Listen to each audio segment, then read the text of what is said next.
reading for another script, I came across tragic individualism. While studying for a bit about it, it seems to be balanced somewhere between existential notions of abandonment and angst and anomie.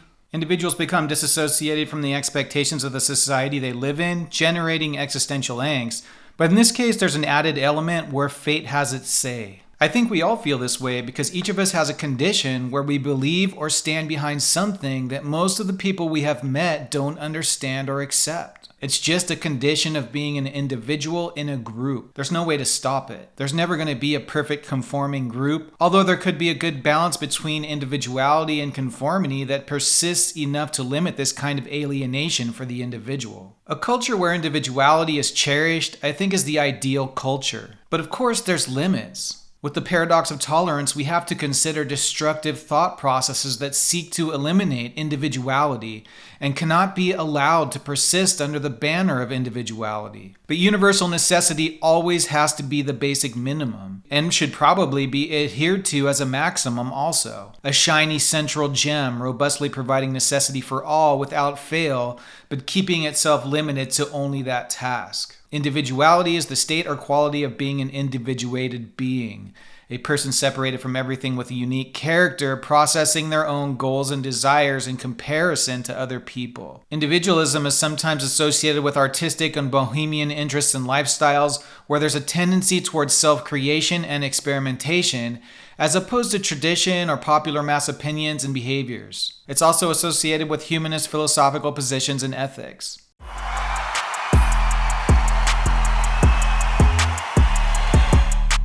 Tragic individualism.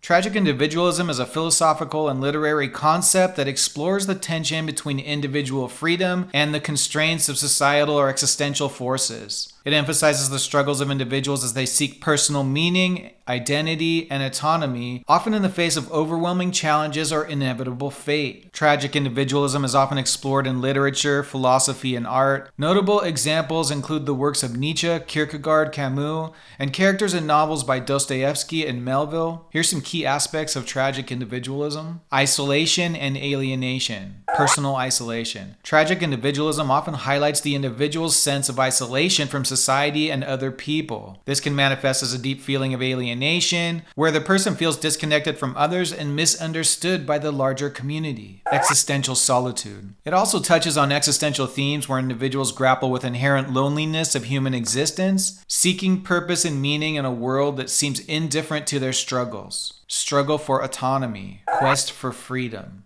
The concept underscores the individual's desire for personal freedom and autonomy. This quest often puts them in conflict with societal norms, expectations, and limitations. Resistance to conformity. Tragic individualists often resist conforming to societal pressures, choosing instead to follow their own path, even if it leads to suffering or tragedy. Existential and moral dilemmas. Moral ambiguity. These individuals frequently face complex moral and existential dilemmas. Their choices may not lead to clear-cut outcomes, and they must navigate gray areas of right and wrong. Search for meaning. They are often depicted as searching for meaning in a chaotic or absurd world, struggling to find purpose in their actions and existence. Inevitable downfall. Tragic fate. A key element of tragic individualism is the notion of an inevitable downfall. Despite their best efforts, these individuals often face failure or tragedy due to forces beyond their control, such as fate, societal constraints, or personal flaws. Heroic tragedy. Even in failure, the tragic individualist may be seen as heroic for their steadfast adherence to personal principles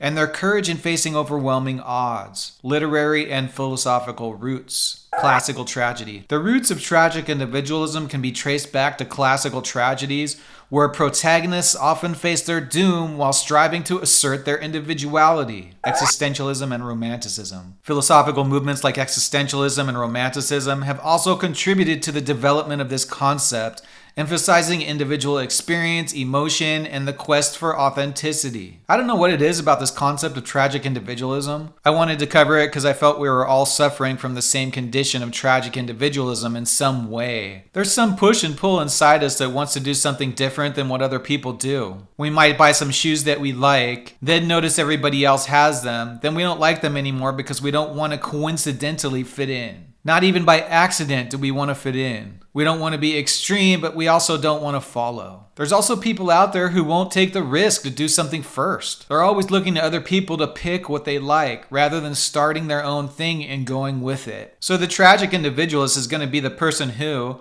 if they're truly individual, does something new and pays the price through social ostracizing. Avoiding what people do is just reacting to something in a different way. I don't think that counts as individualism. When you react in a different way, you become part of a group of people who are also reacting that way. Individualism, true individualism, is an affirmation that may appear in some ways like everybody else by coincidence, because sometimes the individualist likes the things other people like. But the foundation is causal, not reactive. There is typically other cues that the person is not following or reacting. There will be interesting and different contextual details about them that will seem different, even though they are also partially the same. We're all facing this alone as well as together. I just want to mention that. If you guys like this kind of philosophical subject matter, help us out by liking the video and subscribing to the